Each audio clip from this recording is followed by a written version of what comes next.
New Hampshire's a special place. I hope that that comes out tonight.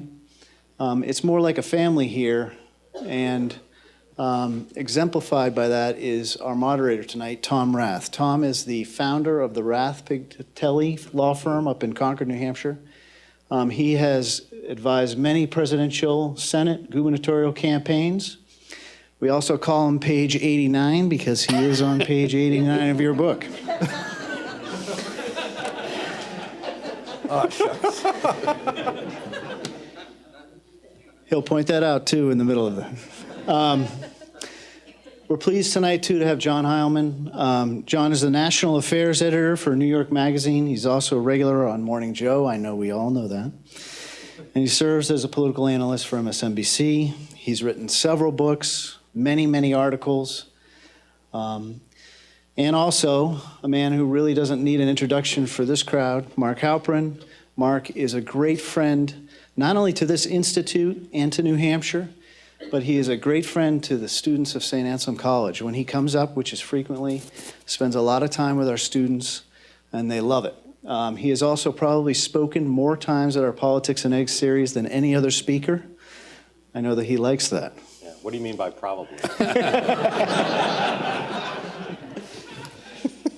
So tonight, just a couple housekeeping things. Obviously, if you're a reporter and you have your phone tweeting in the back, that's okay. But if you're not a reporter, please shut your phone off. When we do Q&A, make sure you come to the microphones that we set up. That's because there's television here and they pick it up. And the third thing is afterwards, we'll be selling books and they'll be signing them. So please hold off for that. Ladies and gentlemen, two authors. Tom. Thank you.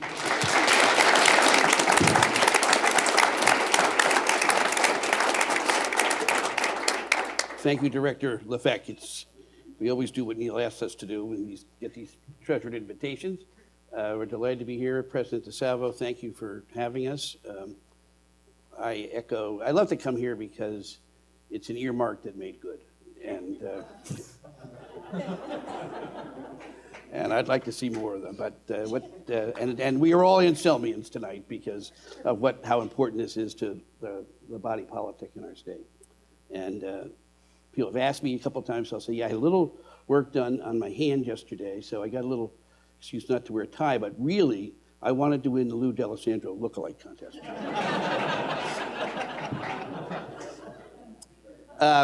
We want to put a little framework to this and get some discussion going and then do your questions. I was trying to think the other day, and I decided that, and again, because I'm at a good Catholic school, Caesar wrote, Omnia Gallia divisa est in partes tres. All Gaul is divided into three parts.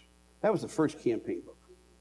But I think the state of the art of the campaign books in the last two cycles, at least, have been Game Change and Double Down. And these two fellas who are highly irreverent and borderline respectable have really changed the literature and how we go about talking about campaigns. And I went to just a little bit of process because there's a little different about how you do it. And I'll start with either one of you. Identifying people who are willing to talk and sort of setting the ground rules. I'm not sure everybody's aware of how that works. Because obviously one of the reasons it's successful is that people will play by those ground rules and you write by those ground rules. Thank you, Tom, for doing this, and thanks to the Institute for having us, Mr. President. Thank you, and Neil and the staff. You know, we both love coming to New Hampshire. We've both been doing it throughout our careers, and it's been incredible to watch the Institute grow to what it's become. And the school obviously plays such a huge part every 4 years, and not just hosting debates, but having candidates in. And so it's always an honor when we're asked to come speak in a room in which we've covered a lot of news events and to be part of it. And you all are nice to come out this evening. You know, John and I have covered politics for a long time, and when we came up with the idea of doing the first book, which really the template for that was, that book serves as a template for this one, we had in mind in the very first conversation we had doing it exactly what we ended up executing, which was to try to tell the story from the point of view as much as possible, as a human story, as a story about the relationships between candidates and their families and the people who work on campaigns, not so much about process and tactics and strategy. and to try to answer the big unanswered questions in the race that aren't answered in real time. And the way to do that, we felt, was to do a lot of interviews. So for this book, we did 500 interviews, almost all of them long interviews, couple hours at least, and interview people repeatedly, which isn't done very often in journalism anymore these days, and to really focus on finding the things in the race that are interesting, that are emotional, dramatic, funny, and we tell people everything for the book is for after the election. It's not for use in our daily journalism or on TV, and that produces a level of cooperation that is unusual in its depth because, again, of the length of the interviews. And also, we tell people the interviews are on deep background, which for us means we're not going to identify who the source is. That, again, produces a level of candor and an openness and sort of a relaxed process that produces interesting stories that, again, aren't necessarily going to be told in another form. It'd be great if people would tell the same stories on the record, but that just typically does not happen. John, there's some criticism once in a while that people who, we've talked about the green room, people who clearly have been interviewed sometimes say, how dare anybody ever tell these people these kinds of stories, even though they've told them themselves. How does that work with you guys, and how have you been able to work your way through that kind of talking out of both sides of their mouth? Well, first of all, I want to say also thank you, everyone, for coming out tonight. Before I answer your question, Tom, you've done an incredible job here. You have many, many virtues. Brevity is not one of them, I've noticed. Incredible wind-up to that first question. We've been across the country on doing stuff since this book came out about a month and a half ago. We've been to Seattle and San Francisco and Los Angeles and Austin and Chicago and Atlanta and all over the country. And I can't imagine a place we'd rather be tonight than here. That we love New Hampshire more than any other place in the country. And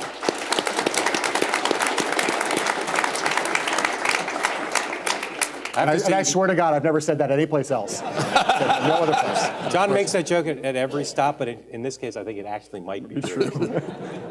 Tom, people sometimes in politics talk out of both sides of their mouth. It's not a phenomenon with which we are totally unfamiliar as a general matter. And it's fine. What we found in doing both these books for the reasons that Mark said, is that people have been very cooperative in both cases. People often ask us about, God, how do you get all these interviews? We go and ask, and we're very respectful of people's time, and we do our homework, and we go to people and say, we don't want to sit with you. We know we're going to ask you for a lot of time. We're not going to do a 10-minute interview or a 20-minute interview. We're going to want to sit down with you for at least an hour. In some cases, these interviews are stretch out for 2 or 3 or 4 or 5 hours. We had an series of interviews for this last book with one source that took place over 3 days, and we did the equivalent of 15 or 16 hours of interviews over the course of 3 days. And it's funny, it seems like it would be an imposition, but in truth, most people actually appreciate it, because what they get a sense is that we're trying to understand, we're not trying to do this in a quick hit way. We're trying to get a sense of what really happened and to capture the nuance of it. And have been very focused in the whole of our careers with trying to be fair and trying to be accurate, but also trying to capture what it feels like to be inside one of these campaigns. And so the great thing about doing these books is that we're writing for an audience that's not just political junkies. And so a lot of people will come up to us and say, well, I don't really read political books, but I really liked your book. And that's very satisfying to us, and we get a lot of that. But we also get stuff from insiders who come up and say, this book, whether it was Game Changer or Double Down, that really you captured what it felt like to be in that room. What it felt like when we were having that crisis, what it felt like we were having when we were having that moment of triumph. And that is also hugely satisfying to us, because one of the things we try to do in these interviews is elicit from people a sense of, not just a lot of incredibly minute detail, who said what, we'll talk to every single person at a meeting, every single person on a phone call, but we also want to get a sense of the feeling of it. Right. And we're trying to capture, as Mark said, the high human drama, but that emotional sense, because campaigns are very emotional. But there could be the most exhilarating and also the most devastating things for a lot of people in their professional careers. And I think in general, the reason that people, in general in journalism, people want to talk to us because people have a natural human impulse to tell their stories. In these cases, it's just amplified by the fact that these experiences are so intense, and everyone who's involved feels as though they're doing something historic. Whether their campaign won or lost, they felt as though they're part of history, and they feel like they want to see that history captured in all of its fullness on the page, and they're very willing, and we're really grateful to them, but they're really willing to give their time and share their stories with us. How many have read the book? And how many are going to buy them tonight? There's plenty more out there. How many see it as an ideal holiday gift? Not as many, not that many. And Some. and that Game Change, how many of you read Game Change, seen the movie? Okay. So And if you like the movie better than the book, just keep it to yourself. Show again, how many have already read Double Down? Yes. So few have read it, you probably want to stay away to not give away the ending. But just focus on some of the earlier parts. The point that John made about capturing what it's like to be part of it on the inside, I mean, and I've done it for a long time since the Taft reelect, but that sense of what it's like to be in those rooms, is that something you find people understand and get? I mean, I know the people who are in those rooms who read it get it, but is that something that you feel you're teaching people about that really incredible crush that you go through when you're in one of these things? You know about the readers? Yeah. Well, Mr. Page 89, But number one in your heart. You know, I mean, I think so, and I think one of the things about the movie that was so rewarding to work with the people at HBO on is they had the same interest, and there's a lot of nuance in the film, and you know, different medium you can do different things, in some ways more powerful things, but it's not always easy to convey that, but we do try to, and I think I know John agrees with this, but one of the things we are most proud of is that we do by talking to people in detail, as John said, everybody in a meeting, in an important event, it seems same people repeatedly, to try to tease out tone and detail that does try to capture that, and that's not always easy to do, but when we find a scene that we think is important, there's a scene in the book involving the president on the eve of the second debate with Governor Romney, in which is quite a dramatic moment, where he expresses doubt that he can do better in the second debate than he did in the first debate. We knew when we first got on to that meeting, which had never been reported before, that was going to be not just a good scene for us, but historically important. And so to capture not just what was said in the meeting, but the feel in the room was really important, and we spend a lot of time on that. I think it's educational and it's history, but it also, you know, it's compelling if you can get it right. There's a scene that you described getting to that point in Double Down, in which we were in that period between when the nomination's been won and we get to the convention, and it's hard to believe in a Romney campaign that you run out of money, and there's a lot of technical reasons how that happens. Usually you spend too much of it, but the fact is they run out of money, and Very New England attitude. You know, you are who you are. But you describe a scene up at the Romney's house in Wolfboro. Maybe you want to just walk us through that, where a group of people sit down and basically say to him, "We need $20 million." And I thought the depiction of that, I wasn't at that scene, but somehow you got past page 89. Apparently, you've been skipping. Well, I had a skim. I was working fast. Skipping forward, looking in the index for your name. I mean, how do you get that kind of detail? I mean, I know who the people were at that meeting. Yeah. I've seen them. I know how the dynamics of that. I mean, that really gives flavor to it. It's not just a tactical decision. It's a person saying, "Yeah, I'll sign the note." And I mean, talk a little bit about that, if you will. Well, it was an important moment. I mean, one of the things I think people, one of the great mysteries of the campaign, and I would say it's a mystery even to people who covered it, was how it could be in the period of the summer when Governor Romney's campaign and the Republican National Committee were both raising extraordinary amounts of money, and every month the fundraising numbers would come out and they'd be enormous. And you would think, and in some cases, they were higher than what was being raised on the Democratic side.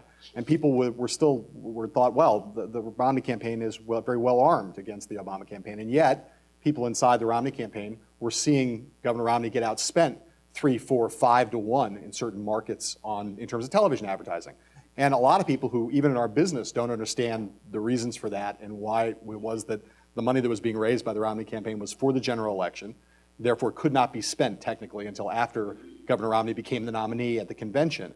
And so there was this weird moment where all this money was pouring in, but it wasn't money you could spend in June and July and August. And so this moment comes over the July 4th holiday weekend, where a number of Governor Romney's senior advisors have to go to him and basically say, you know, we have to figure out a way to get bare air cover. We're getting destroyed on television, and we need to get there. And there's a possibility, we figured out a way to move some money around that's legal, but it's tricky. And there's a possibility that when we get this line of credit that we're going to secure, that you might personally have to guarantee it. And as you know, Tom, Governor Romney had spent a lot of his own money in 2008 and was very committed to not spending any of his own money in 2012. And yet, in this case, he was being asked to sign a document where, in the worst case scenario, he might actually have to write a $20 million personal check. And so, as you can imagine, even by New Hampshire standards, $20 million is a lot of money. I should say even by Governor Romney's standards, $20 million is a lot of money. And so well, not really, but it's a rounding error for him. But still, you know. Dust, we call it dust. And so, you know, that was a meeting that had never been reported on. In fact, many people didn't know that Governor Romney, to this, you know, until we put it in the book, didn't even know that Governor Romney had ever taken out a line of credit for the campaign. And so capturing the fact of that, you know, telling the meeting how these rather abashed senior aides had to explain to Governor Romney that this campaign was broke, and then Governor Romney having to think through whether he really wanted to do that. Those are all. At which point he was really the nominee. Yes, right. So all of that, all of those various interpersonal dynamics, and the historic nature of the meeting, those are all things we're trying to do, and trying to do it in a relatively economical way. It's a challenge, but it's kind of what we live for when we're doing these books. Well, I think it really does give texture to it, Mark. I think they'll say to you, what did you eat? What kind of sandwiches did he have? Where did you get them? I mean, you've asked me those kind of questions, and I love to recite the menu. But we can't confirm that we've ever interviewed you. I know that. You could, but it would be wrong. Yeah. But are people willing to go into that kind of detail? I mean, obviously they must be, but does that add credibility to what they're saying when they remember it with that kind of precision? Well, I mean, it does add credibility, but again, it also sets the scene. I'll give you an example of something that is pure color, and yet has got an enormous amount of attention, and people just delight in the book from early on, which is in Governor Romney's vice presidential selection process. Two of the young aides who worked on that, you know, Beth Myers, who ran the process, wanted it walled off from the rest of the campaign because they wanted secrecy and avoid leaks. And so these two young aides who worked on the thing ate a lot of goldfish crackers. And so they named the vice presidential selection process Project Goldfish. And then they gave each of the 5 finalists aquatic nicknames to refer to them so that it wouldn't be clear, in their view, who was being discussed. So, like, they called Senator Rubio Pescado. And they in one of the code names that I don't think required the NSA to break, they called Paul Ryan Fishconsin. The one that's probably, and you're surprised we lost. Yeah, the one that's gotten the most attention and also maybe lacks total creativity was they called Governor Christie Pufferfish. You know, that's pure color. There's nothing about that affected the outcome or anything. But that kind of color people like, and it is part of kind of the fabric of the campaign. But doesn't that make the stuff accessible to people? It does. I mean, it drives the narrative. It's buzzy. Yeah. It's more fun to read. Well, it's also, you know, it's just again, when Mark talked before about our initial conversation now almost 4 years ago, when we first talked about doing the first book, was, you know, we wanted to write the book like a novel, except everything in it was true. Right. And those are the kind of details that, you know, that just open the scene up to people. Because in truth, again, it's of no historic consequence, but it does make it very easy for people to imagine these two young aides sitting around, coming up with code names and looking at the package of goldfish crackers and saying, oh, hey, let's do that. That's something you can kind of, you know, that's relatable.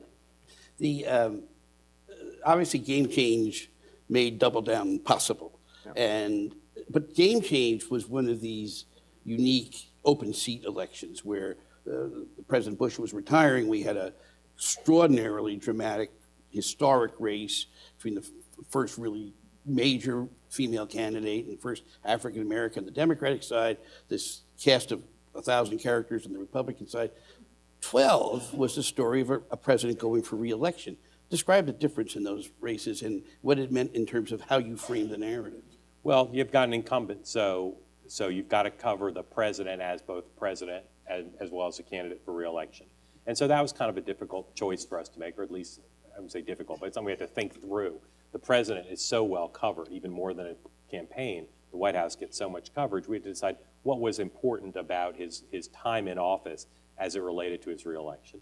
And at the same time, so that only would leave us one nomination fight as opposed to two. At the same time, the stakes for the country and kind of the intensity of it and the perception that it would be a closer race than it was in 2008 added a lot to it. The energy of the Tea Party, the real struggle for the president within the Democratic Party to energize a base that was discouraged by a lot of decisions he did make as president, and the kind of puzzle for the Republican Party with a front runner who had a lot of appeal to about 30% of the party, but a real ceiling on his support, and the efforts of some people in the party, including some of the wealthiest people in the country, to get another candidate in the race, the frustration of the Tea Party and thinking about Mitt Romney as their nominee. And there's, if you did a focus group of political elites, of journalists and people in both parties in December of 2010 and said, let's say Mitt Romney is the nominee of your party, what will he be like as a general election candidate? The things that they would have said at that time pretty much all came true. And that sort of slow motion, if you'll pardon the expression, car wreck, watching that play out, watching Governor Romney fight against what he knew would be some of his big challenges, was a pretty compelling story, up against, again, the story of an incumbent who has to find a way to defend his record, get reelected, and knowing that his chances of winning were smaller than they were the first time around. I'll say that the best two things about this interview so far have been watching you grimace whenever a comment about Governor Romney like that gets It's getting better, John. You should have been 6 months ago. You have that twitch. The other thing I'll kind of like a palsy almost. The other thing I'll say that's the biggest difference between these books, between Game Change and Double Down, they're very similar. One of the Mark said in terms of what we were trying to do. In terms of the reception to the two books, the biggest difference so far has been that this book, unlike the first book, has been actually endorsed by Kim Jong-un and the North Korean government. And you think I'm kidding, but it's true. Actually, about a week ago, I got this Google alert, and I looked up. I thought North Korea. This is strange. I looked up Washington Post story headline, the Washington Post. North Korea endorses Double Down as proof that, quote, the U.S. is the root cause of all sorts of evils. And that's the kind of thing you kind of dream of when you write a book. That goes right onto the back of the paperback as you've been named to the Kim Jong-un Book Club, which is the only book club more powerful than the Oprah Book Club. It's a better reaction than Kim Jong-un's uncle got today. He had a tough day. So especially in the context of today, we're really happy with that endorsement. There's a part I found fascinating, because if you're in one campaign, you always kind of imagine that you know what's going on in the other campaign. And most of us, if you've been around for a while, you have friends and you talk and stuff. But there is a piece here, and I want to get to a broader theme about where our politics are headed. But you touch on it about, I guess it's about a year out, and the president has these Saturday meetings. I don't know if people have read the book, but it's fairly early in the book. And this is a president who puts together politically, or has put together for him, a really remarkable campaign. Crushed us in terms of technology and understanding electorate. But there were moments when even internally they were concerned about where things were. And for those of you who haven't read it, those of you who have, go through those Saturday meeting story, which is really, I think it's right at the beginning of the book. But what that shows you about even inside a president who's historic just by his being, has to face as he looks at a re-election. Yeah. I'll set up the period, and then I'll let John talk about the two critical meetings. This is the fall of 2011, about a year before Election Day. And the president had come out of one of the big early fight he's had some since with the Republicans about debt and deficit and the debt ceiling, and tried to get a big deal with John Boehner and failed. And came out of that into the summer and then the early fall, being perceived as weak. That was kind of the word that was used by not just Republicans in the press, by a lot of Democrats. His approval rating was down to the mid to low 40s. The darkest period of his presidency, although now the White House calls those the good old days. But at that point, it was the darkest period. And so a lot happens during that period. the president does something he rarely does. He decides he needs the help of another human being, and that's Bill Clinton. So they begin the courtship of Bill Clinton. This is the period when, as some people have heard in the headlines from the book, his top aides considered maybe swapping out, replacing Joe Biden with Hillary Clinton on the ticket. And they began to have these semi-regular meetings, starting out with the big group, with White House, as you do with an incumbent president, with a combination of White House officials, including the vice president initially, and campaign officials to try to figure out how do we go forward. It was, the president and his team thought it was pretty likely that Mitt Romney would be the nominee. And the president felt pretty confident he could beat Mitt Romney. But if they looked at the polling data where he stood, approval rating, wrong track, all those things, there was a fair amount of concern that winning re-election would not only be difficult, but some people around the president thought he was the underdog. Yeah, well, and the president also, I think, was going through a period of real searching of his own. Just to, this period Mark just described of him being called weak by both sides. He was kind of battered psychologically at that point. And so the two crucial meetings that we report about in the book, one is after he's been talking a little bit about the way in which he felt as though he'd been governing in too political and too pragmatic a way, and not kind of being true to himself. And one of his aides, says, well, why don't you, maybe you should write down the list of issues on which you feel like you haven't been true to yourself and talk about those things. And they thought the president would go off and write down a couple things on an index card, and bring that back to the next meeting. Instead, he shows up at the next meeting with a stack of illegal pages. And on this list, this long list, is a series of things: immigration, Guantanamo Bay, gay marriage, poverty, race, a whole bunch of different things, climate, a lot of liberal things, basically, where his basic attitude was, I feel like, he was saying, basically, I regret that I haven't done more on these issues. And for everybody in the room, it was kind of an incredible, extraordinary moment. It was like the President of the United States going through the regrets of his first 3 years in office, and they all listened to him talk about this in this very solemn, kind of thoughtful, searching way.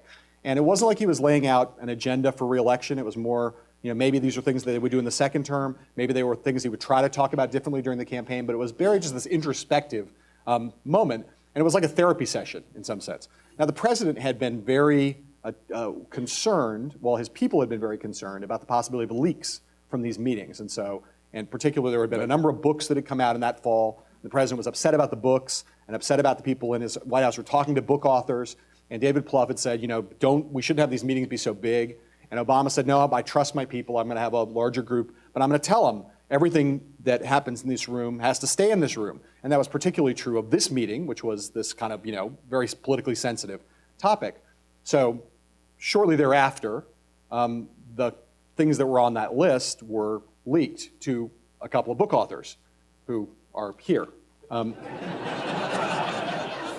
And the next meeting, the president's, David Plouffe, his senior advisor, and Jim Messina, his campaign manager, come in and said, Heilman and Halperin have the list that you read at the last meeting. The president was very upset about that and went into the next meeting and really gave his group a talking to and said, was very upset, felt very hurt, felt betrayed, told him he felt hurt, told him he felt betrayed, and said, if nobody comes forward and admits that they're the source, we're not going to have these meetings anymore. And he stormed out of the room.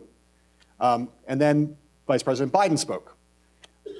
About 4 or 5 times as long as President Obama spoke, because that's by Joe Biden, of course. So he basically said the same thing as the president, only much longer. And he stormed out of the room.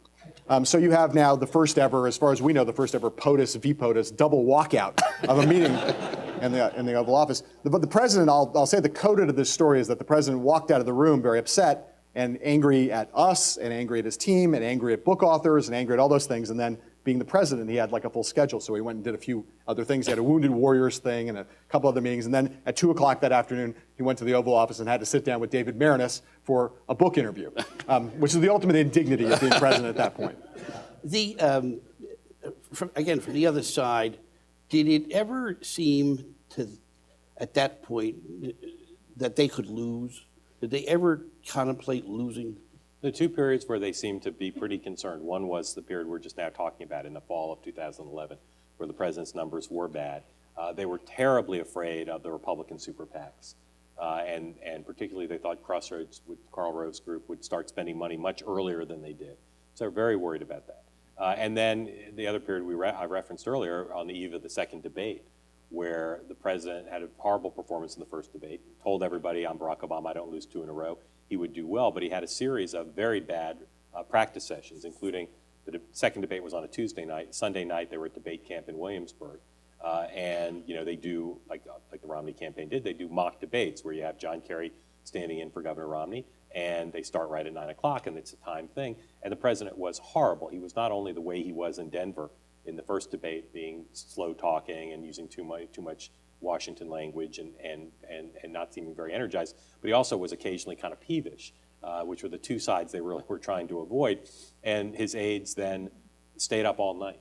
They maybe some of them got a little bit of sleep, but they stayed up all night trying to decide what to do. They had one more day of practice before the second debate, and David Plouffe said, I'll clean up what he said a little bit, but you'll get the point. He said we could lose this whole election if the president performs the way he did last night in that rehearsal or in the first debate. Their focus group showed them that voters were very forgiving of the president's bad performance in the first debate. He must have had something on his mind.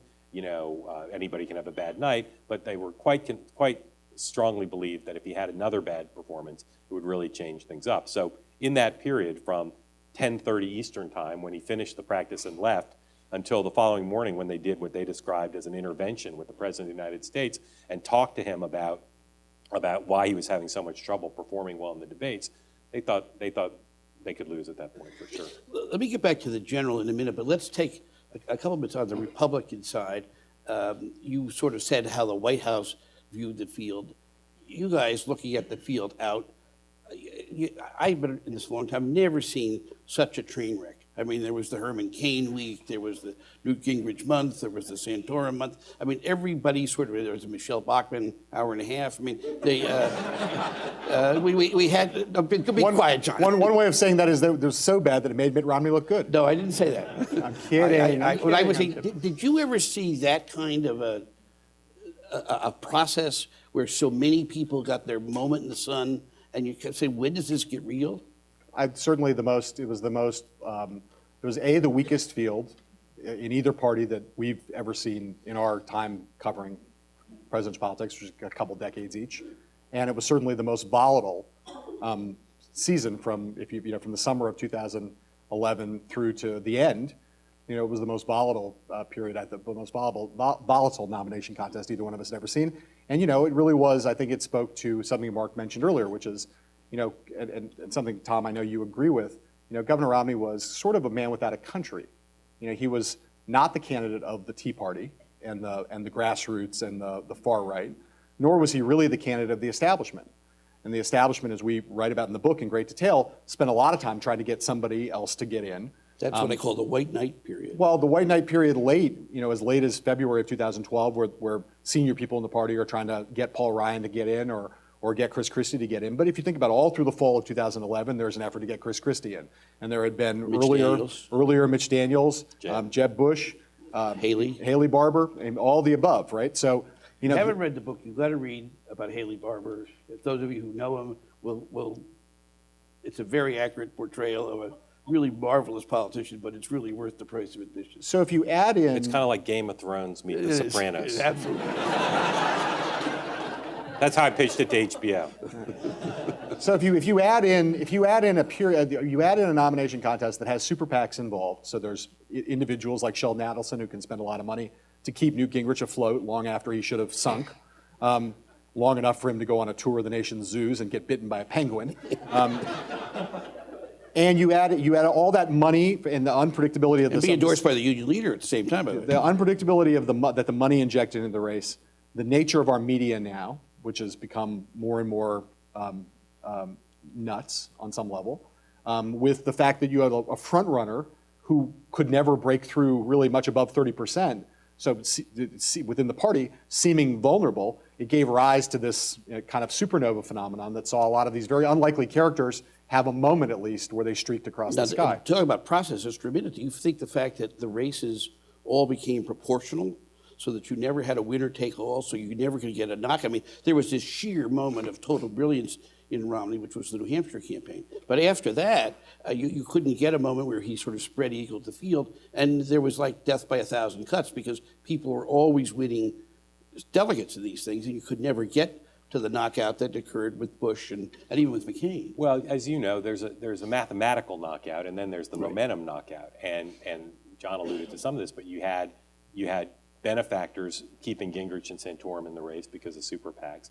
And you had in Santorum and Gingrich two candidates who really felt that Governor Romney was illegitimate, that because he supported a health care law with an individual mandate, because of some of the issue position changes he'd made, that he was not worthy to be the Republican nominee. And so they've just disinclined to get out of the race. In the case of Speaker Gingrich, he knew it was the last time he'd ever run for president, given his age, and so it's hard to sort of give that up as easily. And the case of Senator Santorum, you know, he was underfunded, even with the help of Foster Freeze, and I think he had, you know, chip on his shoulder maybe a little bit too strong, but he certainly felt like, he certainly didn't react well to the notion he should be pushed out of the race. And because of proportionality and because Governor Romney lost some contests, he wasn't going to be at a majority. And so mathematically, they kept waiting for something to happen. You know, no one ever really took a clean shot at him. Quite remarkably, no one ever advertised extensively on health care. No one ever ran a consistent, disciplined anti-Romney message campaign. You know, Senator Santorum and Speaker Gingrich have a lot of strengths as politicians, but neither of them is particularly disciplined about driving the same message repeatedly. And so they and their supporters kept waiting for there to be a moment where Governor Romney would be confronted, and they thought he'd come down like a house of cards because they felt he was out of step with a lot of the party. I remember the night I forget when it was, but we finally clinched. We gave out hats that said the long slog, which is really what it felt like. But Romney finally wins, and we get this summer where we talk about the money shortage. We go to the convention then, and the convention in Tampa, and I will posit for this discussion, it was probably the worst political convention I have ever been to. The venue was terrible. We had a hurricane for 2 days of it. We got shortened, and then there was Clint Eastwood. We'll talk a little bit about the convention. I would say the hurricane was the high point of that convention. In terms of getting the candidate's message out. Yeah, look, I mean, Governor Romney kept having these moments where he thought he would reset, you know, and one of them was his foreign trip, which did not go well. One of them was the vice presidential selection, which worked out okay for him, didn't hurt him, but didn't inject. Actually, it helped him at the moment. He felt very comfortable with Ryan. Right. So I think there was a real plus. But it didn't radically alter the dynamic of the race. Right, in I any agree way, with that. and he wasn't really shooting for that. But none of those things. But the convention was going to be the moment where he really thought that he could. This was like the moment where he could really change things around. And as you said, you had the first hurricane, which was the meteorological hurricane. Mm-hmm. Then you had the second hurricane, which was Governor Christie, who was the human hurricane, who came in and gave a keynote speech that was not widely received as having been totally successful, because to the ears and eyes of many, especially those around Governor Romney, he spent a lot of time talking about Governor Christie and about New Jersey and about Bruce Springsteen and about his mother, but not that much talking about Governor Romney, which they found slightly wanting.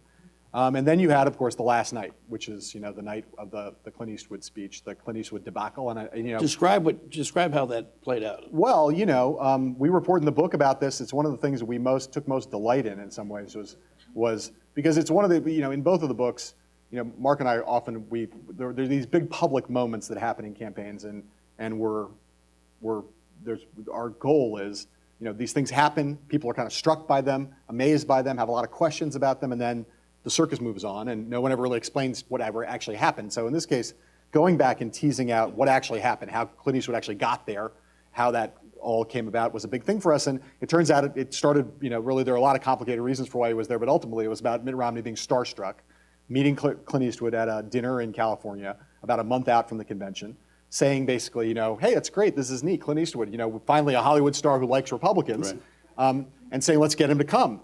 And they got him to come, and Eastwood really didn't have any idea what he was going to say. And it's hard to tell a Hollywood star, you got to read a script or you got to read a teleprompter.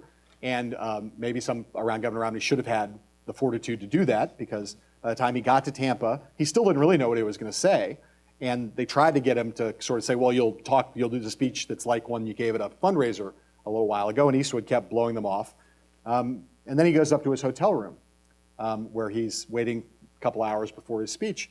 And he's sitting around the hotel room and he's listening to the radio, oldies station. And he hears Neil Diamond's song, I Am, I Said, which has a line in it about no one heard at all, Right. not even the chair.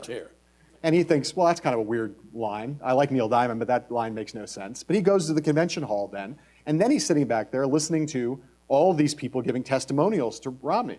And he's saying to himself, you know, everybody's talking about how great Mitt Romney is. I don't want to be like everyone else. I don't want to talk about how great Mitt Romney is. I want to do something else. And at that moment, the idea of the chair from the lyric recurs in his head. Thank God he hadn't heard Sweet Caroline. Thank God. And literally just a couple minutes before they're about to go out on stage, no one had any idea. He says to a stagehand, hey, do you have a chair around here anywhere? And the stagehand says, well, do you want this one with the back or this one without the back? He says, well, I'll take the one with the back. And they put it out there on stage, and he goes out and does what everybody saw him do, which was, you know, this rambling, weird, Dada dinner theater thing that was kind of crazy and went on way too long and was profane and everything else. And as all that's happening, the Romney campaign is exploding behind the scenes with iPhones. The chief strategist is throwing up backstage. Governor Romney is perplexed backstage. The iPhones are blowing up, and all for a good reason, which is that, you know, this was the last moment of the campaign that the Romney campaign had totally under its control. Mitt Romney was about to give this biggest speech of his political life, and rather than people being focused on that, they were now focused on this doddering old man talking to an empty chair. Well, and the other piece of that is overlooked is Rubio was going to come out. And Rubio had a very powerful speech to give, but they had to compress it because of the time to Eastwood. I mean, it's hard for people who sit back over the years and say, well, no, that's ridiculous. How could that happen? But I think part of the intrigue and part of what you learn from a book like this is things, the bumper stickers are right. Stuff happens. And Mitt happens. That's right. So go out of It's taking you a little while to get that one, I know. So let's go back to the campaign now. So we've come out. The number usually was 6, 7 points, 4 points, back and forth. Let's talk about that first debate. I will tell you, we did an event. It was a very low point in the campaign before, I forget what had happened. And we did an event here in Manchester. We decided we needed to pull our troops together. So we brought about 35 people into a restaurant in Manchester with a TV set. And it was a pretty disconsolate group, and I had to get up and give the rally the troops thing. But then the debate started, and things got better and better. And all of a sudden, we had 200 people in the room, and people are screaming and yelling. And I actually thought that was a pretty good night for him. How did they read it, John? Mark? Well, you know, going into the debate, you know, and we do a fair amount of writing and reporting and writing on this. Governor Romney had a horrible September leading up to the debates. He had the mishandling of the tragedy in Benghazi, and then the 47% video. And shortly before the first debate, his campaign convenes a secret meeting in Boston, where they bring in political Republican leaders from around the country to kind of give Governor Romney advice. There were about 9 Republican officials there. You'll be disappointed to hear that only 2, Governor Sununu and Kelly Ayotte, were from New Hampshire. So I know you all would expect there to be more from New Hampshire than 9, but there were only 2. But they give him advice, and he's not very engaged in the sense that if you think about the way a Bill Clinton or a Barack Obama or a George Bush might have handled a similar crisis, he basically said, I'm just going to go into the debate and do well there, and that's going to change things around, and it did. He was extraordinarily well prepared, thanks to his team doing a good job preparing him, thanks to Senator Portman, who not only stood in playing the president, but also was a debate advisor and get high marks from everybody for that, but also because Governor Romney is very task-oriented. When he faces a crisis, often instead of dealing with the crisis head on, he'll find another task that kind of will work in a longer range way to fix it, and he was very well prepared. The president was very confident about the debates early on. His team started quite early, but they were kind of a little bit confused about what their strategy should be. They didn't want the president to be too aggressive. They thought that might yield a negative side. They didn't want to hear a reprise of the famous New Hampshire debate line, "You're likable enough, Hillary." And so they maybe which occurred right here. Yes, they overcoached him a little bit, and the president went from confident, told his team early on in their first debate meetings, if you get me to the debates tied, I'll win this election in the debates. They briefed him and said, Mr. President, early on, the first briefing they had, they said, incumbents never win the first debate. The challenger benefits from being on the stage. The president's had a practice. The challengers had nomination debates all along the way. They said, you'll never win, and he said he would. When they got to the eve of the debate, he was kind of psyched out and said to them, I can't win this debate. There's no way I can win. The press wants Governor Romney to win this. All of that contributed to Governor Romney having a great performance. There's some things we report in the book about the logistics of how the president was managed. His debate camp out in near Las Vegas was a disaster. They got him to Denver the day of the debate rather than the night before, which is what Governor Romney did. His dinner was late. He wanted to call his daughters right before he left for the debate venue. And amazingly, the President of the United States could not find a phone that worked to call his daughters. That rattled him a little bit. And so when he gets to the debate itself, he's not particularly prepared. He's a little bit psyched out. Governor Romney is in a great place. Right before the debate, to just show you how relaxed he was, they were talking about what he should wear, what tie he should wear. And he said, maybe I won't wear a tie at all. I'll just go with the Ahmadinejad look and just button the shirt up. So he was very relaxed. Backstage, he was playing with his grandkids right before the debate, and you saw the result. Coming out of that, you know, just absolute jubilation, not just here and not just on the debate site, but around the country. You saw lots of Republicans at the elite level and down below for the first time thinking that the race could be won. As I said, not very much panic amongst the president and his inner circle, really none at all. Lots of rank and file Democratic panic until they got to debate camp in Williamsburg, as I already mentioned, where their panic after his poor performance in the practice session escalated up privately and secretly until our book, but escalated up sky high. Among the many reasons to read the book, or both books, is that you get an understanding that this incredible drama that plays out in television is about real people. They have kids, they have families, they forget to pay the insurance bill, their phones don't work, all kinds of things happen. These are real people. We put them in these enormously difficult circumstances, and one of the things that kept me involved as long as I have is this, there is a humanity part of this process, and these people all who run, this is my little plug here, generally and genuinely believe in this country, and you've got to give them credit for it. Quickly here, before we get to questions, I thought that a very telling point beyond all the sort of technical stuff was how well the Obama people understood the electorate, who was going to vote, how badly we understood the electorate. We had a model, we kept saying, well, they can't possibly turn people out like in 2008, and we were right. They turned out more than turned out in 2008. And it was brilliant. Did you ever feel, knowing the access you had to data, and we all have a lot of access to each other's data, about that they understood it better and that and we just didn't get it?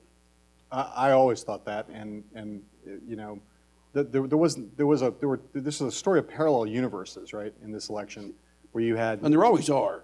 Yeah, but in this case, you know, there was a Republican universe of data, and there was a Democratic universe, and all of the rest of the public polling. It wasn't like there weren't just two sides here. You had all the public polling, you had the president's internal polling, all showing all based on the notion of a presidential electorate that looked more like 2008 than it looked like 2010, and that each successive presidential electorate looked more higher degrees of minority participation, young people, the ascendant coalition that the president tapped into, that you could see that going back 20 years, that the white voting share was going to drop, et cetera, et cetera.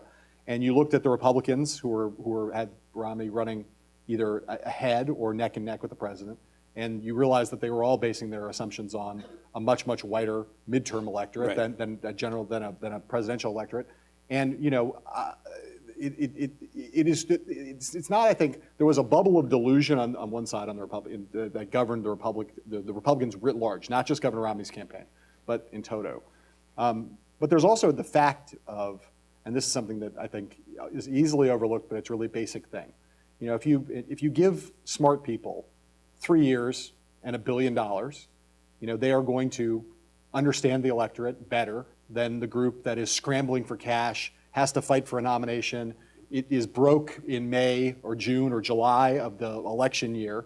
You know, they're gonna, that group with the $1 billion and no competition, with all that time, all that money, all those smarts focused on 10 states or 8 states or 9 states, they're gonna understand that electorate better, and they're gonna have a better machine and operation in place to get those people out. Now, that doesn't excuse Governor Romney's team's failings, but it does tell you that the Obama campaign is one of the great advantages of incumbency, and one of the reasons why, if you can keep from getting yourself in a primary fight if you're an incumbent, why you have such a huge advantage, because you have the advantage of time and money to really focus on exactly. The president's team wasn't just focused on states; they were focused on not even just on blocks or individual. They were focused on individual voters. They had time for years to be focused on those individual voters and getting those people to the polls, persuading them. It's something that Governor Romney's team or any challenger would never have been able to have. A couple of final points on that. We've seen now here the last two presidents both sort of reach their political zenith in their reelection. I mean, Bush takes a narrow, incredibly narrow win, wins very comfortably the second time through with Electoral College. Same thing with Obama, goes from a very tough general election, nomination fight, wins comfortably, and then gets reelected against a lot of odds. It seems to me that the political task of getting the nomination is very different than the task of governing. And what drives the first term of a lot of presidents is to perfect the political task to get to the second term. And then we get into the second term, and I'm not being partisan here, right? I think we see it. It's stripped of another political milestone, i.e. re-election. The governing becomes very hard, and we almost immediately start who's going to come next. Am I right, or do you see a similar thing about why the second term seemed to be so difficult right now? Well, I mean, President Reagan's second term was difficult. It's not a brand new phenomenon. I think that. But he had a Rand contract come up in the middle. Well, of that. but again, I mean, if you look at the modern second terms, you know, scandals tend to come up and festering problems. And obviously being a lame duck, which you are, you know, by definition, the minute you get reelected, does remove certain advantages.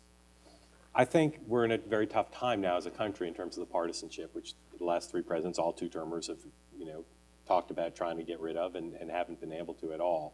And the media culture is very tough, and the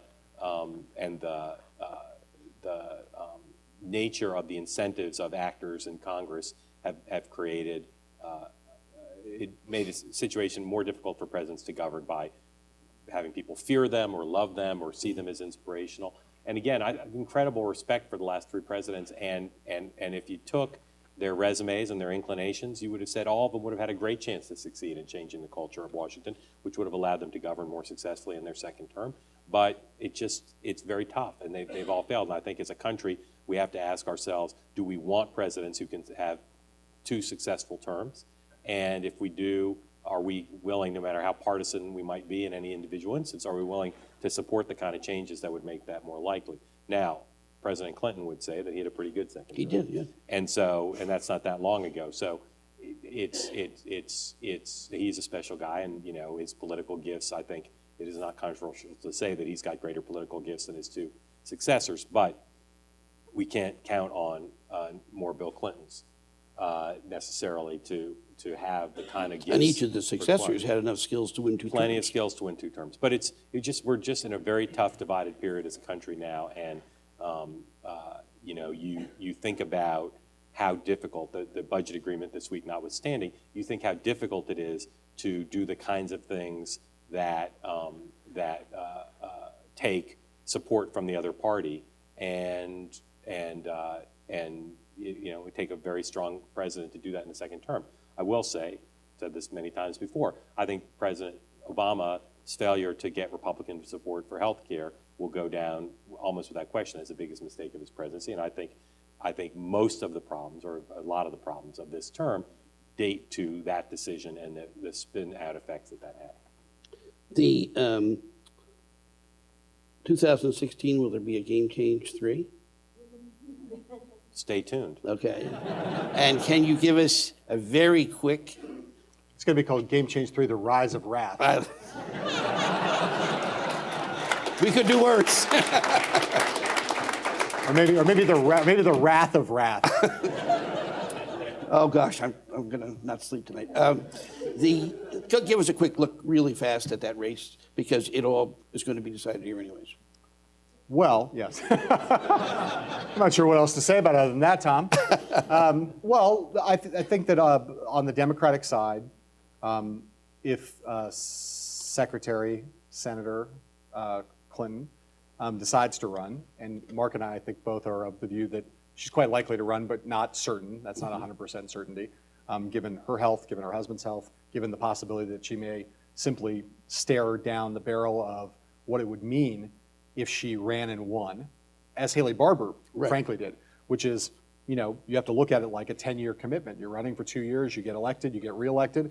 That's the rest of her, her effective professional life. Takes her to almost the age of 80. Does she really want to do that? She may decide she doesn't. But at the moment, I think the likelihood is she'll run. And if she runs, I think the likelihood that she'll win the Democratic nomination is extraordinarily high. And not merely because she's Hillary Clinton and she's, a celebrity, et cetera, et cetera. You drill down into what makes up the Democratic nominating electorate. And you think about those groups: women, African Americans, Latinos, gay and lesbians, union households. She has extraordinary power among all of those constituencies.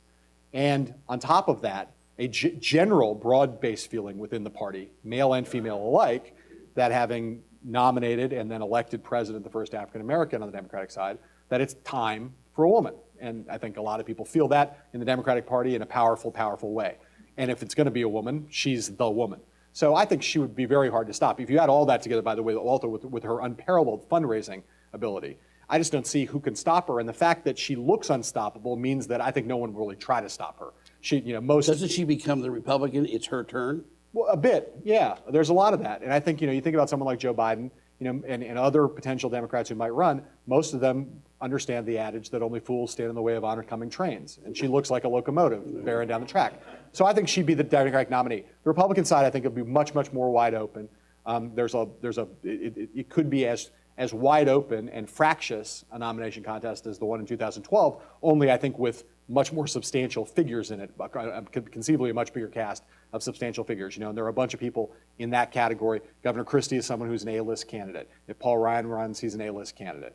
If Jeb Bush runs, he's an A-list candidate. Those three for sure. And then you've got other candidates of considerable stature, governors, people who people don't mention as obviously, but a guy like Scott Walker or a guy like Bobby Jindal, who would have to be taken seriously. I don't think they're A-level candidates, but they're real people who've run states and would have a real following. You've got people in the Senate who command a much narrower, who have kind of a relatively narrow slice of the Republican electorate, but someone like Ted Cruz would be a factor if he ran. Someone like Rand Paul would be a factor. I don't think likely nominees in the party, but people who would be real factors because of their strength with certain small but influential segments of the Republican electorate.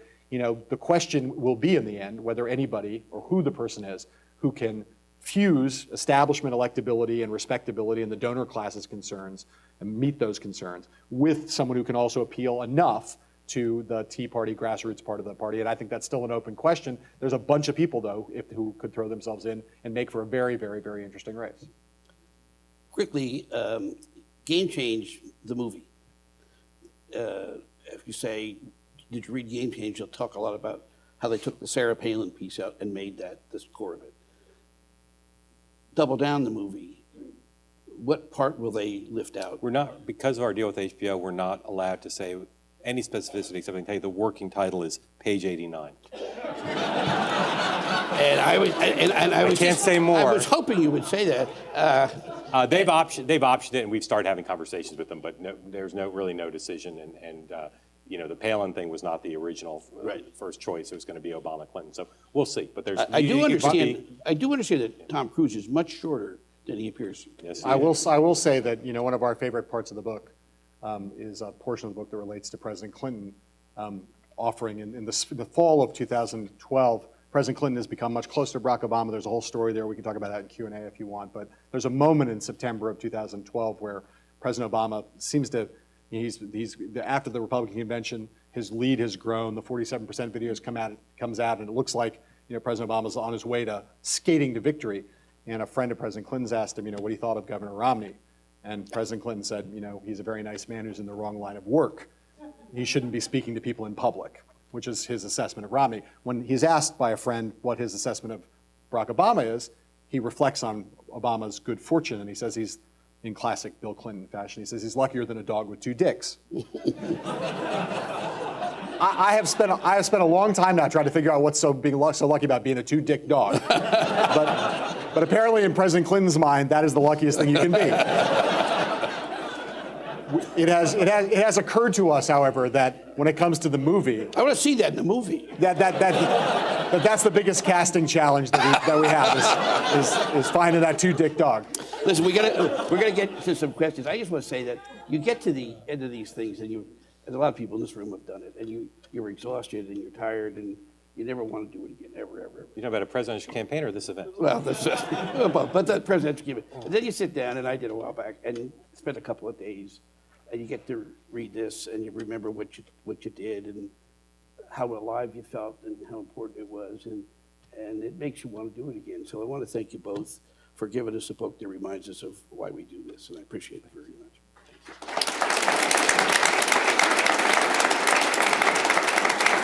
Now, I'm going to watch Ann's over here. There's a couple of microphones, and we're going to do some questions. And We're really happy to take questions about whatever you want. Nothing's off limits. You can ask about politics or journalism, whatever you want. The only thing is we'll take only questions in the form of true, false. So you go to the mics and ask whatever you'd like. So I was a part of the Obama legal effort in Florida, and to most Democrats in Florida, the idea they would schedule a convention in August struck as stupidity given our history of hurricanes in August. But the question I've got stems from the night in Tampa that we had the celebration in Florida. I drove to the celebration after working, and the radio said we'd carried Hillsborough by a larger margin in 12 than we had in 08. And it's really directed at your understanding. Do the Republicans understand that the voter stuff that they're doing is actually backfiring horribly in the communities that they're targeting? Because I got to tell you, in the Hispanic community, it was taken as an insult when I worked there. Do they realize it's backfiring? And it's sort of their entire message to that group. I mean, I think it's certainly of a piece of what has been an abject failure since Election Day to change the way they're dealing with the groups that powered the president's reelection, including Hispanics. They've made no progress, no discernible progress, even though it is a mathematical fact that they must do better with Hispanic voters, not just in the future, but in every election we're going to have, if they're going to have a hope of not just being a majority party, but an existing party. So I think that there are real passionate debates in the country. I'm just going to focus now on what you asked about, not the overall view of their image, but on issues of ballot integrity and on and voter suppression. Set aside whether or not it's a good argument or a bad argument for a second. Yeah. The practical political effect Yeah. in Florida is that's the defining issue in the Hispanic community. Well, that and immigration are both pretty big defining I issues. actually got the impression in 12 that it was actually this perception that they're trying to drive down. Yeah, I mean, it's one of the many issues on which the Republican Party is torn between the energies and passions of the base vote and Fox News and talk radio and what they think is right and good policy and what would broaden their appeal to ascendant coalition groups. So I think they've made no progress on figuring it out, and if you looked at the actions at the state level since the election, it would seem that they're not shifting direction in a way that balances what any sophisticated party and party leaders have to do, which is keep the base happy, but also appeal to new groups, and they've not done that so far at all. Hello, John Rist, the former principal at Central High School, page 242.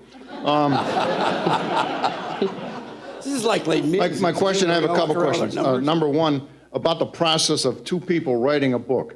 How do you divvy up the duty? Do you argue about the approach you're going to take and how you're going to set the scene? Tell us about one big argument you had. Then the other one, the other question deals with what was the most outstanding line that you guys talked about and said, this is just so unbelievable, I can't believe it, like binders full of women, or, Clint Eastwood with the empty chair. What was the one thing that you just roared, laughed out What do you loud? think the percent chance that the answer doesn't involve a dog? Yeah, okay, yeah. So those are my two questions, and thank you for coming. Thank you. Carolyn showed TV 13. no, Oh, excuse me. Judge, you want to answer? Yeah, sure. Most people are surprised to learn that Mark and I do almost all the interviews that we do for the book together. People assume that one of the advantages of being two is that we can split up duties and one person interviews one side, one person interviews the other side. We don't really do that. We found over the course of these two books that if we split up and interviewed people, we might go a little faster, but then we both have to read transcripts of each other's interviews, and it would take that much longer. And it's really important for us, although it takes us a year to get these books out after Election Day. We're moving pretty fast. It's pretty important for us to know as we're going through the reporting process while the campaign's taking place, and then especially afterwards, we need to know in real time what's important, where we're headed, what we're throwing off the sled, what we're focusing on. And so doing the interviews together keeps us in sync. And it also helps in the actual interviews themselves. One of us will be going along through an outline, and it's good to have someone who's got your back if you forget something or you miss that someone's just said something that's interesting it's fruitful to pursue an orthogonal path. The other person can chime in. So we actually get a lot out of doing the interviews together rather than doing them separately. We compile all these interviews, we get them all transcribed. We get these massive, then for this last book, having done more than 500 interviews with more than 400 people, we had something like 30,000 pages of transcripts. That's a lot to read. They need to be read, they need to be annotated, they need to be broken down and built into outlines for the chapters. And then once we've got all that done and everything's out on page and we've got the outlines really broken down, we know exactly what needs to be written, we then hand over all the documents to our wives and let them write the book. He wanted you to tell him about the biggest fight we had. And the biggest fight we had, there was this time in Los Angeles where I was adamant about Mexican food, and Mark was adamant about sushi, and we almost came to blows. That's really the only fight I think we've ever had. We don't really disagree. We see the sort of task and the story the same way, so we really don't have fights about process or what should go in the book or not. Carolyn? Carolyn Choate, TV 13. We see a ever large independent vote in elections, since I've been covering them anyway in the past 20 plus years. I'm 55, my daughters are in their 20. Do you think in my lifetime or in my daughter's lifetime we'll actually see more than a two-party system in this country? And might it be an offshoot of this independent voter? I don't see it anytime soon. There's just a lot of institutional forces and factors at the state level and the federal level that reinforce the two-party system, and the incentive of the politicians, all of whom are in the two parties, is to reinforce those. There are more independents, and both major parties struggle to figure out how to keep their brand alive. But I think it would take a really wealthy, really charismatic person who was determined to change the country to get elected as an independent and then try to build an independent movement up against just huge forces. So I think for the foreseeable future, we're not going to have an additional party, and we're not going to have a lot of independents run and win. We're just going to have the two parties struggling more and more to keep people engaged and to try to recruit people to be part of the existing parties. Part of the problem is we have two centrist parties in this country for all the back and forth and name calling, unlike the other industrialized democracies that have multiple parties and therefore extreme right, extreme left parties. We've got two pretty centrist parties. They're more polarized than they've been in our lifetime, but they're still both pretty centrist. One more, Neil, is it okay? Couple more. Neil has informed me that this was the last question tonight, I guess, so lucky me. My name's Jake Wagner. I went to St. Anselm, and I'm the current chairman of the College Republicans here in New Hampshire. Before that, though, I was an intern on John Huntsman's campaign in New Hampshire from literal start to finish. Before the event tonight, I was skimming through, and I didn't get a chance to read the whole book yet, but I was, I don't know if pleased is the appropriate word, but I was happy to see that you actually put in how they were delayed on their plane, and they almost got on the wrong flight, and I just have vivid memories of sweating to death in Exeter Town Hall, waiting 45, minutes to an hour. He was behind schedule, of course, but I was just hoping you could reflect on Huntsman and his New Hampshire campaign, since it was so New Hampshire centered, and why his promise ultimately just didn't build up into what a lot of people thought it could be. Well, it's a strange. We devote a whole chapter of the book to Huntsman, and it kind of partly because the campaign and the candidacy were so strange, and I mean that in a non kind of pejorative way, but it was an odd venture. A guy who had been a pretty conservative governor of Utah, who then, while thinking about running for president in 2012, accepted the ambassadorship of Barack Obama to China, left the country, pretty much left behind any sense that anybody in the Republican Party had that they thought he would come back and run in 2012, ran essentially a shadow campaign from Beijing with a bunch of hired guns on the Republican side who were kind of dreaming up a campaign for him that he was pretty detached from, in the sense that he was 8,000 miles away. They had a bunch of expectations of what he would be like when he came back. And I mean like as both as a candidate, as a performer, as a source of money, ability to self-fund the campaign.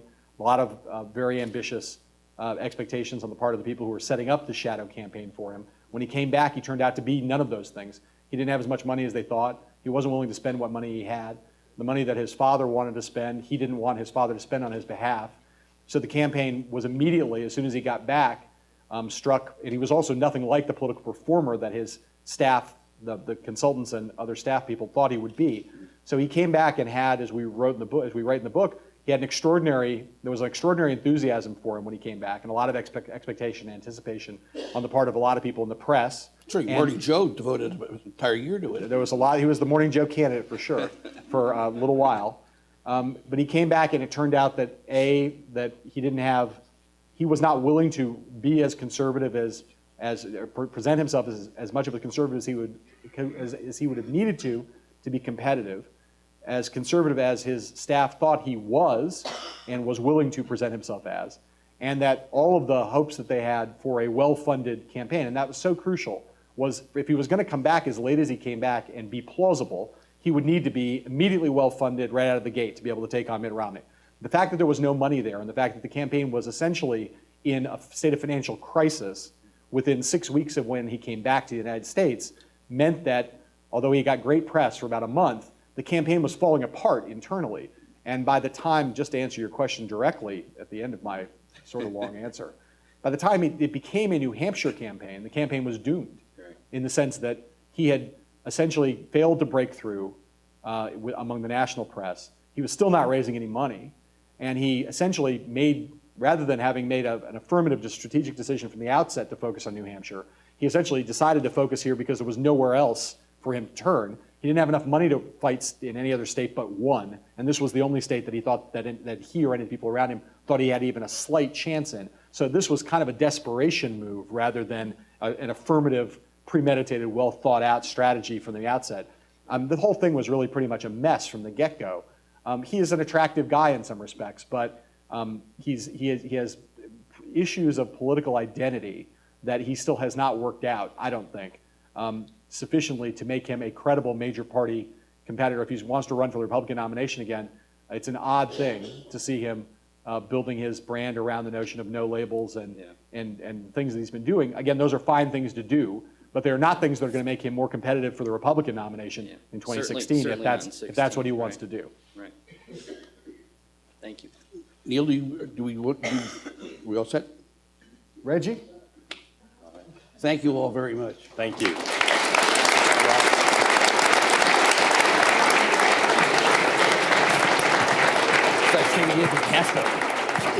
Don't start tweeting it.